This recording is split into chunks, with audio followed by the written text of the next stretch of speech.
Terima kasih telah mengklik video ini. Kali ini saya akan membahas sejarah dan asal-usul Idul Adha. Mari langsung saja kita ke videonya.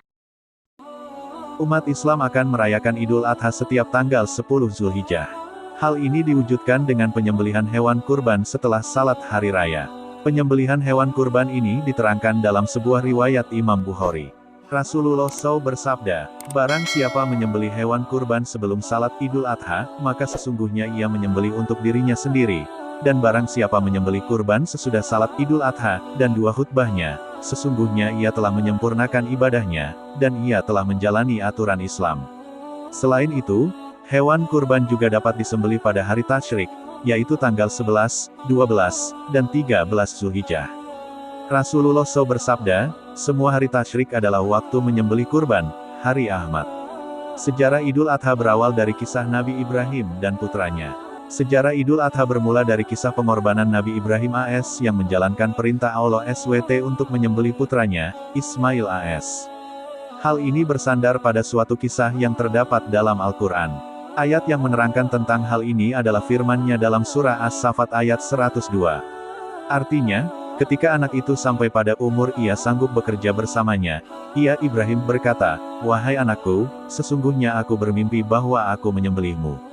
Pikirkanlah apa pendapatmu." Dia Ismail menjawab, "Wahai ayahku, lakukanlah apa yang diperintahkan Allah kepadamu. Insya Allah engkau akan mendapatiku termasuk orang-orang sabar." Imam Ibnu Katsir dalam kitab tafsirnya menjelaskan, anak yang dimaksud adalah Nabi Ismail AS, yang lebih tua daripada Nabi Ishak AS. Ini merupakan kesepakatan kaum muslim dan kaum ahli kitab. Bahkan di dalam nas kitab-kitab mereka disebutkan bahwa ketika Ibrahim AS mempunyai anak Ismail, ia berusia 86 tahun. Dan ketika beliau mempunyai anak Ishak, usia beliau 99 tahun, jelas Ibnu Katsir. Diceritakan pada suatu malam, Nabi Ibrahim AS bermimpi untuk menyembelih putranya, Ismail, ketika ia Ismail telah sampai pada usia sanggup bekerja bersama Ibrahim AS. Ubaid ibnu Umair mengatakan bahwa mimpi para nabi adalah wahyu. Hadits yang menyatakan hal ini terdapat dalam kitab-kitab sitah. Disebutkan dalam sebuah riwayat yang berasal dari Ibnu Abbasra, Mujahid, Ikrimah, Sid ibnu Jubair, Atta al-Khurasani, dan Zaid ibnu Aslam dan lainnya. Maksud dari firman-Nya, ketika anak itu sampai pada umur ia sanggup bekerja bersamanya, adalah tumbuh dewasa dan dapat bepergian dan bekerja seperti yang dilakukan ayahnya. Saat ia Ibrahim membaringkan puteranya yang siap untuk disembelih dan keduanya tunduk serta berserah diri kepada kehendak Allah SWT, maka digantikanlah Nabi Ismail AS dengan seekor sembelihan yang besar. Sejumlah riwayat mengatakannya kambing gibas.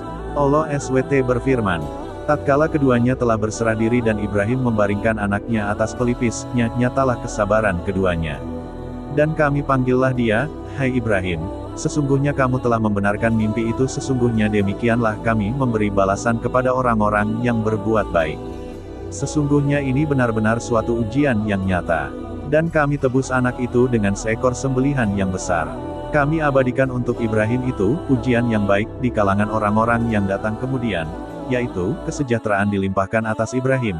QS As-Saffat, 103-109.